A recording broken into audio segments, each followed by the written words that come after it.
Yo, what's up, man? Hit that thumbs up button. I'm trying to get this channel popping. So, Randy Orton, his dad, Bob Orton, 80 years old. Bob Orton had an interview recently and said that his son, Randy Orton's been out for almost a year now. And he's saying that the doctors have basically told Randy he has no business wrestling at this point in his life. Randy is about 40 something years old. I remember when he came in 2003, out of the OVW, all that. He was already a big deal. Legend Killer was my favorite version of Randy by far. The stuff he did with Ric Flair, Mick Foley. I mean, even the tag stuff he did with Edge. I mean, Rated RKO was good stuff, man. And great career. 14-time world champion. That was in that very, very top-heavy era in the mid-2000s where it's like 06, 07, 08, 09. It was like Randy, Cena, Edge, Triple H, Batista. Like, that was just that. There was a top-heavy WWE. Wasn't a lot of mid-card. Wasn't a lot of building stars necessarily. But Randy was one of those guys. Like, when Brock left and all those guys in the Attitude Era left, Randy, along with those guys, were the stars. And that's why you see Edge, 13-time world champion. Randy Orton, 14-time world champion. It's like, damn, they had that many reigns. It didn't feel like it, but yeah, they played hot potato with that belt because it's a very top-heavy time in the business. I don't think you'll see a lot of guys years from now with that many accolades on their resume. I mean, right now, like Charlotte Flair, same thing. You see what that women's division is really. If you really want to know what the women's division is like, look at Charlotte Flair's accolades. How many damn title reigns she's had.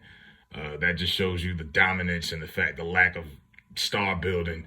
That's a product of, that's more telling you what the company was at that time period more than necessarily the wrestler. But Randy was doing some stuff with Matt Riddle last year, with RK Bro.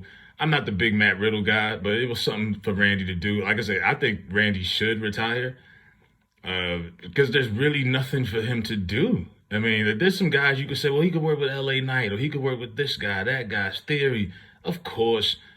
But I think fans sometimes lose sight. These are human beings. This man's 40-something years old. He's been bumping his ass off for 20 years.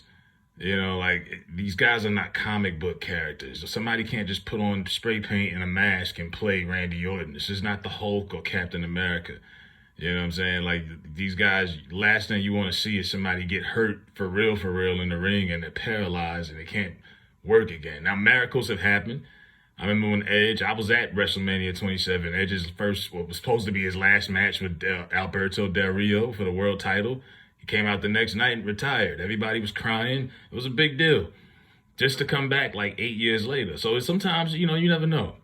I thought Stone Cold would never wrestle again. And then almost 20 years later, he was in the main event at WrestleMania with Kevin Owens. So anything can happen. But unless there's like a very bona fide program, I know they were supposed to be doing something with Bobby Roode, who basically has been dead in the water. But unless there's something definitive that can come out of this, I don't see the point in risking Randy Orton's long-term health because he's still young in real-world terms. But in the wrestling, for the guy who's been wrestling since he was 22 years old, he might be 40-something, but physically he's probably like 80-something. You know what I mean? Like, his body is just torn down, man. And he gave everything he could give to the business. Some people aren't necessarily big fans. They don't like the headlocks. They don't like some of the spots. And I'm not saying Randy's in my top 5, But some people who grew up on that, who are younger, I'm 32, but some people who are like 22, that might be, one of their Mount Rushmores. I mean, Randy was a guy, and he took that move, RKO, which was basically another version of DDP's Diamond Cutter. And if you went around for that in the late 90s, that was the RKO. That was the stunner before the stunner. That was the hottest move in wrestling. And Randy, I liked how he reinvented that move and made it a big deal.